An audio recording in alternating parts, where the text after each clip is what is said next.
ಆತ್ಮೀಯ H16 news ಅರ್ಥಾತ್ ಹೇ ಸಿದ್ದರಾಮಗೆ ಸ್ವಾಗತ. ನಾನು ನಿಮ್ಮವ MI ಅಥವಾ ಮಲ್ಲಪ್ಪ ಜೋತವರ್. ಆತ್ಮೀಯರೇ, ಈಗಾಗಲೇ ಹೇಟ್ ಸ್ಪೀಚ್ ದ್ವೇಷ ಭಾಷಣ ಕುರಿತಾಗಿ ಸಾಕಷ್ಟು ಚರ್ಚೆ ನಡೀತಾ ಇದೆ.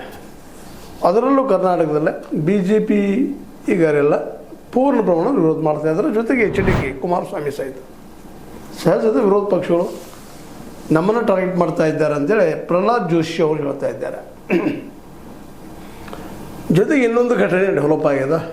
ಈಗಾಗಲೇ ಹೇಳಿದ್ದು ನಿಮಗೆ ಹಿಂದಿನ ಎಪಿಸೋಡ್ದಲ್ಲ, ನಮ್ಮ ಕರಂದಾಜ್ಲೆ ಅವರು, ಶೋಭಾ ಅವರು ಅದನ್ನು ಪತ್ರ ಬರಿಬೇಕು, ಇದನ್ನು ರಾಜ್ಯಪಾಲನ ತಡೆ ಹಿಡಿಬೇಕು ಅನ್ನುವಂಥ ಮಾತನ್ನು ಹೇಳಿದರು.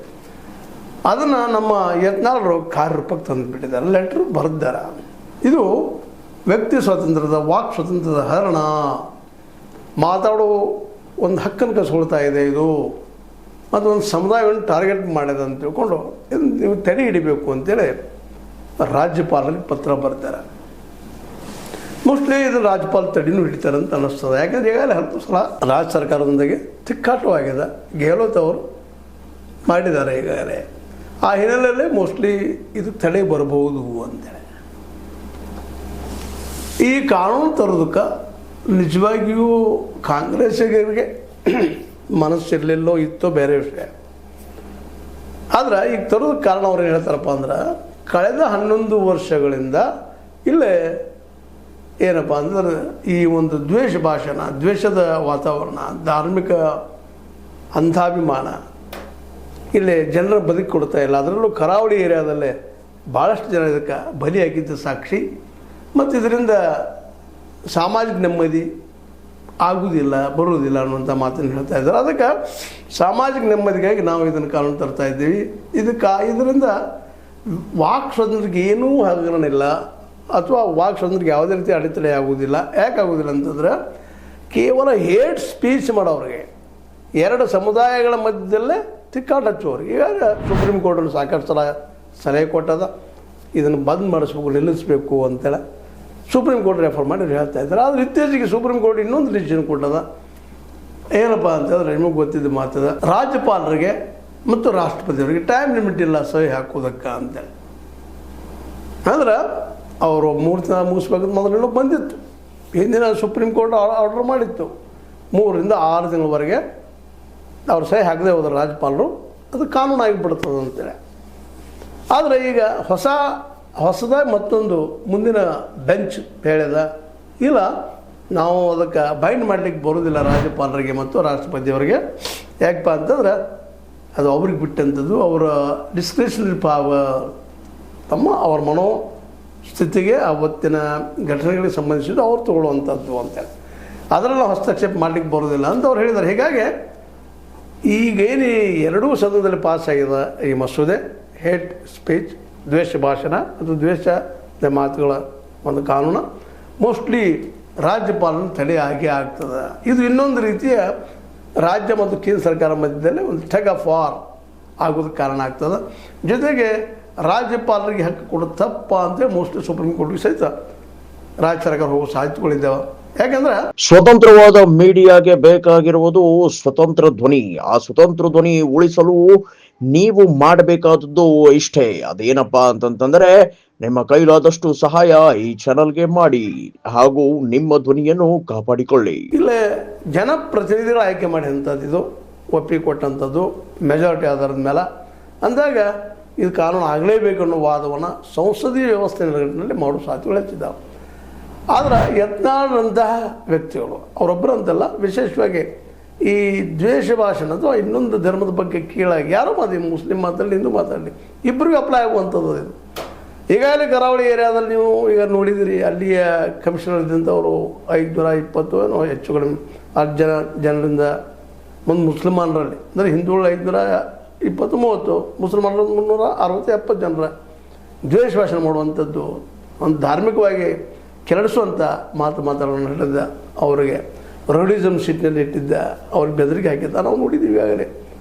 ಅಂದರೆ ಇಂಥವ್ರಿಗೆ ಏನಪ್ಪ ಅಂದ್ರೆ ಜಾಮೀನು ಸಿಕ್ಕ ಮತ್ತು ಹೊರಗೆ ಅದ ಉದ್ಯೋಗ ಮಾಡೋದರಿಂದಾಗಿ ಜಾಮೀನು ಸಿಗಲಾರ್ದಂಗೆ ಒಂದಿಷ್ಟು ರಿಸ್ಟ್ರಿಕ್ಷನ್ ಹಾಕುವಂಥ ಕೆಲಸ, ಮತ್ತು ದಂಡ 7 ವರ್ಷದ ಶಿಕ್ಷೆ ಅಥವಾ 10 ವರ್ಷದ ಶಿಕ್ಷೆ 1 ಲಕ್ಷ ದಂಡ ಹಿಂಗೆ ಮಾಡಿದ್ದಾರೆ ರೂಲ್ಸನ್ನು.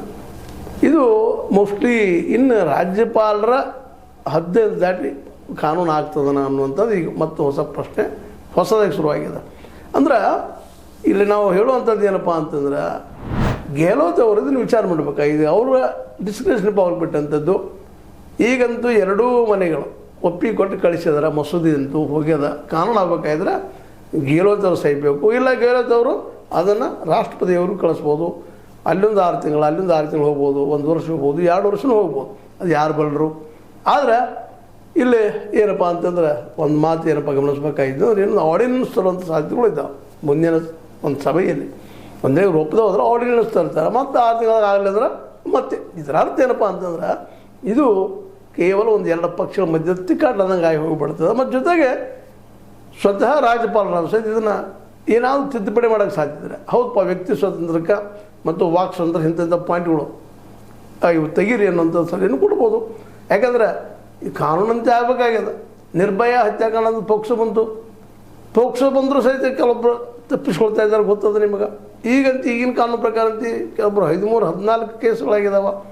ಆದರೂ ಅವ್ರು ಜಾಮೀನು ಸಿಕ್ಕದ. ಇದು ಹೊಸ ಕಾನೂನು ಪ್ರಕಾರ ಜಾಮೀನು ಸಿಗೋದಿಲ್ಲ ಅನ್ನುವಂಥ ಪಾಯಿಂಟ್ ಇರೋದ್ರಿಂದ ಸಹಜವಾಗಿನ ಇಲ್ಲೇ ದ್ವೇಷ ಭಾಷಣ ಮಾಡುವಂಥವ್ರು ಗಾಬರಿಗೊಂಡಿದ್ದಾರೆ. ಅದು ಯಾರಾದರೂ ಇಲ್ಲ, ಹಿಂದೂಗಳಿರಲಿ ಮುಸಲ್ಮಾನರಿರಲಿ, ಎಲ್ಲರಿಗೂ ಅದು ಅಪ್ಲೈ ಆಗುವಂಥ ವಿಷಯ ಅದ. ಹೀಗಾಗಿ ಈಗ ವಿರೋಧ ಬಂದಿದ್ದು ಹಿಂದೂಗಳಾದಂಥ BJPಗರಿಂದ ಅಂತೇಳಿ. ಮುಸ್ಲಿಂ ಕಮ್ಯುನಿಟಿ ಯಾವ ವಿರೋಧ ಮಾಡಿಲ್ಲ ಇದನ್ನು ಅನ್ನೋದು ನಾವು ಗಮನಿಸಬೇಕಾಗಿದೆ. ಅಂದ್ರೆ ಹಿಂದೂಗಳು, ಅದರಲ್ಲೂ ಒಂದು ಹಿಂದೂ ಕಟ್ಟಡವಾದಿಗಳು, ಮೂಲಭೂತವಾದಿಗಳಿಗೆ ಇದು ತೊಂದರೆ ನೀಡುವಂಥ ಸಾಧ್ಯತೆಗಳು ಹೆಚ್ಚದ. ಮುಸ್ಲಿಮ್ನಿಂದ ಯಾವುದು ಇಲ್ಲಿವರೆಗೆ ಬಂದಿಲ್ಲ. ನೋಡ್ಬೇಕಾದ್ರೆ ಮುಂದೆ ಅಂದ್ರೆ ಏನಾಗ್ತದೆ ಅಂತೇಳಿ. ಮುಸಲ್ಮಾನರು ಇಲ್ಲಪ್ಪ, ಇದು ನಾವೇನೋ ಮಾತಾಡೋ ಹೆಚ್ಚು ಕಡಿಮೆ ಆಗ್ಬೋದು ಅಂತೇಳಿ ಸ್ಲಿಪ್ ಆಫ್ ಟಂಗ್ ಆಗೋದು ಬೇರೆ. ಪರ್ಪಸ್ಲಿ ಅವ್ರಿಗೆ ಅಪಮಾನ ಮಾಡುವಾಗ ಮಾತಾಡೋಂಥ ಸಾಕಷ್ಟು ಉದಾಹರಣೆ ನಾವು ಕೊಡ್ಬೋದಿಲ್ಲ.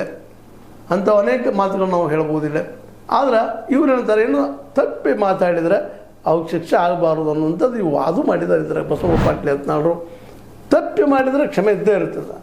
ಆದ್ರೆ ಪರ್ಪಸ್ಫುಲ್ಲಾಗಿ 2 ಸಮಾಜ ಮಧ್ಯದಲ್ಲಿ ವೈಮನಸ್ಸನ್ನು ಬಿತ್ತುವಂಥದ್ದು, ಇನ್ನೂ ದೂರ ಸರಿಯುವಂಥದ್ದು, ಕೂಡಿ ಬಾಳಲಾರಂಥ ಸ್ಥಿತಿ ನಿಲ್ಲಿಸುವಂಥದ್ದು, ಎದ್ದ ತಕ್ಷಣ ಒಬ್ರು ಕಂಡ್ರೆ ಒಬ್ಬರು ಉರಿದು ಬೀಳುವಂಗೆ ಮಾಡುವಂಥದ್ದು, ಇಂಥದ್ದು ನಿಲ್ಲಿಸಬೇಕಾಗ್ಯದ. ಇದು ನಿಲ್ಲಿಸ ಹೋದ್ರೆ ಈ ರಾಜ್ಯದ, ಈ ದೇಶದ ಪ್ರಗತಿಗೆ ದೊಡ್ಡ ಅನಾಹುತ ಆಗೋದ್ರಲ್ಲಿ 2 ಮಾತಾ ಇಲ್ಲ. ಯಾಕಪ್ಪ ಅಂತಂದ್ರೆ ಎದ್ದ ತಕ್ಷಣ ಒಬ್ರೊಬ್ರಿಗೆ ದ್ವೇಷ ಮಾಡುವಂಥದ್ದು, ಒಬ್ಬರಿಬ್ಬರ ಸಹಾಯ ಮಾಡೋದು ಹೋಗಿ ಒಬ್ಬರನ್ನ ಕೊಲ್ಲೋದು, ಒಬ್ಬರು ಇನ್ನೊಬ್ಬರನ್ನ ಕೊಲ್ಲುವಂಥ ವಿಚಾರ ಮಾಡ್ಕೊತ ಹೋಗುವಂಥದ್ದನ್ನು ನೋಡಿದಾಗ ಸಹಜವಾಗಿದ್ದು ದ್ವೇಷ ಭಾಷಣಕ್ಕೆ ಏನಪ್ಪ ಅಂತಂದ್ರೆ ಒಂದಿಷ್ಟು ರಿಸ್ಟ್ರಿಕ್ಷನ್ ಹಾಕುವಂಥ ಈ ಕಾನೂನು ಇದ್ದರೆ ಒಳ್ಳೆಯದು ಅನ್ನೋದು ಭಾಳಷ್ಟು ಜನರ ಅಭಿಪ್ರಾಯ. ನನ್ನ ಮೇಲಾಗೆ ಇದನ್ನು ವಿರೋಧ ಮಾಡಬೇಕಾದ್ರೆ ಮುಸಲ್ಮಾನರು ವಿರೋಧ ಮಾಡಬೇಕಾಗಿತ್ತಲ್ಲ ಅಂದಾಗ ಸಹಜ ಅಂತಾರೆ ಹಿಂದೂವಾದಿಗಳು. ಇಲ್ಲ, ಅವರಿಗೆ ಲಾಭ ಐತದು, ಅದಕ್ಕೆ ಅವರು ಮಾಡೋದಿಲ್ಲ ಅಂತೇಳಿ. ಅಲ್ಲ, ಅವರೆಲ್ಲ ದ್ವೇಷ ಭಾಷೆ ಮಾಡೋರು ಇದ್ದಾರಲ್ಲ, ಇಲ್ಲ, ಅವರು 347-37 ಜನ ಇದ್ದಾರೆ. ಅವ್ರಿಗೂ ಸಹಿತ ರಿಸ್ಟ್ರಿಕ್ಷನ್ ಬರುವಂಥದ್ದು. ಆದರೆ ಅವರು ವಿರೋಧ ಮಾಡ್ತಾ ಇಲ್ಲ ಇದನ್ನು. ಕಾರಣ ಇಷ್ಟ, ಇಲ್ಲಿ ಬಹುಸಂಖ್ಯಾತರು ಅಲ್ಪಸಂಖ್ಯಾತರು ದಾಳಿ ಮಾಡೋದ್ರಿಂದಾಗಿ ಬಹುಸಂಖ್ಯಾತರಿಗೆ ಇದೊಂದು ಅನುಕೂಲ ಇತ್ತು, ಅದಕ್ಕೆ ಅವರು ವಿರೋಧ ಮಾಡ್ತಾರೆ, ಇವರು ವಾದ ಮಾಡ್ತಾರೆ. ಒಟ್ಟಿನಲ್ಲಿ ವಾದ ಏನೂ ಇರಲಿ, ಈ ದ್ವೇಷ ಭಾಷಣ ಇದು ಸರಿನಾ ಅನ್ನೋದು ಇವತ್ತು ಮೂಲಭೂತ ಪ್ರಶ್ನೆ. ಕಾರಣ ಇಷ್ಟ, ಇದರಿಂದಾಗಿ ಸಮಾಜ ನೆಮ್ಮದಿಯಿಂದ ಇರಲಿಕ್ಕೆ ಭಾಳ ಕಷ್ಟ ಅನ್ನೋದು ಭಾಳ ಜನರ ಅಭಿಪ್ರಾಯ. ಮತ್ತು ಇಲ್ಲಿವರೆಗೆ ಆಗಿದ್ದು ನೋಡಿದ್ವಿ ನಾವು, ಈ ಒಂದು ಕರಾವಳಿ ಏರಿಯಾದಲ್ಲಿ ಏನಾಗ್ಯದ ಏನಿಲ್ಲ ಅನ್ನುವಂಥದ್ದು. ಆ ಎಲ್ಲ ನೆಲೆಗಟ್ಟಿನಲ್ಲೇ ಈ ಕಾನೂನು ಇದ್ದರೆ ಮತ್ತು ಅದಕ್ಕೆ ಸ್ವಲ್ಪ ರೆಸ್ಟ್ರಿಕ್ಷನ್ ಹಾಕುವಂಥದ್ದು ಭಾಳ ಮಹತ್ವದ. ಯಾಕಂದ್ರೆ ಅದು ಡಿಕ್ಟೇಟರ್ ಆಗಬಾರ್ದು, ನಾಳೆ ಅವ್ರಿಗೂ ವೈರಿ ಆಗಬಾರ್ದು. ಈಗಾಗಲೇ ಬೊಮ್ಮಾಯಿ ಅವರಾಯಿತು, ಇನ್ನುಳಿದವರಾಯಿತು, ವಿ ಸೋಮಣ್ಣವರಾಯಿತು. ಈ ಕಾನೂನು ನಾಳೆ ಕಾಂಗ್ರೆಸ್ಗೆ ಮೂಲ ಆಗ್ಬೋದು ಇದು ಅನ್ನುವಂಥ ಮಾತಾಡೋದು ನೋಡಿದ್ರೆ ಇದರಲ್ಲಿ ಇನ್ನೂ ಏನಾದರೂ ತಿದ್ದುಪಡಿ ಮಾಡಿಕೊಂಡು ತರಲಿಕ್ಕೆ ಸಾಧ್ಯದನ. ಇಲ್ಲಿ ಮಾತ್ರ ಬೇಕು. ಭಯ ಹುಟ್ಟಿಸಿದಾಗ ಈ ಒಂದು ಏನಪ್ಪ ಅಂತಂದ್ರೆ ಈ ದ್ವೇಷ ಭಾಷೆ ಇರಲಿಕ್ಕೆ ಸಾಧ್ಯ ಅನ್ನೋದು ಈಗಾಗಲೇ ಮನವರಿಕೆ ಆದಾಗ. ಹೀಗಾಗಿ ಭಯ ಹುಟ್ಟಿಸೋದಕ್ಕಿರಲಿ, ಆದರೆ ಅದರಿಂದ ಪೆಟ್ಟು ಕೊಡಬಾರ್ದು ಒಂದು ಸಮುದಾಯಕ್ಕೆ, ಒಂದು ವಿಚಾರವಾದಿಗಳಿಗೆ ಏನೂ ಆಗಬಾರ್ದು ಅನ್ನೋದು ಇನ್ನೊಂದು ಮಗ್ಗಲ ಮಾತದ.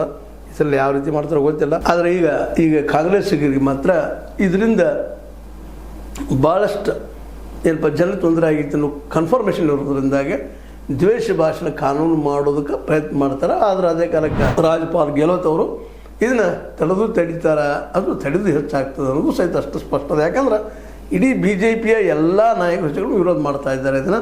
ಮತ್ತು ಕೇಂದ್ರದಲ್ಲೇ ಮೋದಿಯವ್ರ ಸರ್ಕಾರದ BJP ಅದ, ಮತ್ತು ರಾಜ್ಯಪಾಲರು ವಿಶೇಷವಾಗಿ ಕೇಂದ್ರ ನೇಮಣಿಕೆ ಆದಂಥವ್ರು ಅದಾರೆ. ಈಗ ಹಿಂದೆ ವಾರಗಳಾಗಿ ಯುದ್ಧಗಳಾಗ್ಯದಂಗೆ ಆಗಿದಾವ.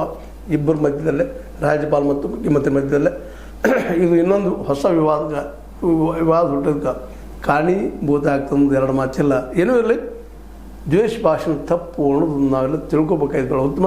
ಯಾಕಂದರೆ ಎಷ್ಟು ವರ್ಷದಿಂದ ಜಗಾಡ್ತಾ ಹೋದ್ರಿ ಎಲ್ಲ ಒಬ್ರಿಗೊಬ್ಬರು ಕೂಡಿ ಬದುಕೋದು ಅನಿವಾರ್ಯ ಅದನ್ನು ನಾವು ತಿಳ್ಕೊಂಡು ಸಾಕ ಅಂತ ಹೇಳ್ತಾ, ಇದು ನಿಮ್ಮ ಲೈಕ್ ಇರ್ಬೋದು. ಲೈಕ್ ಮಾಡಿ, ಶೇರ್ ಮಾಡಿ, ಕಮೆಂಟ್ ಮಾಡಿ, ಜೊತೆ ಸಬ್ಸ್ಕ್ರೈಬ್ ಮಾಡಿ. S16 ನ್ಯೂಸ್ ಅರ್ಥ ಅತಿ ಸಿದ್ಧರಾಗಿದ್ದು ಸತ್ಯದ ಕೈಗಂಡೆ ವಂದನೆಗಳು.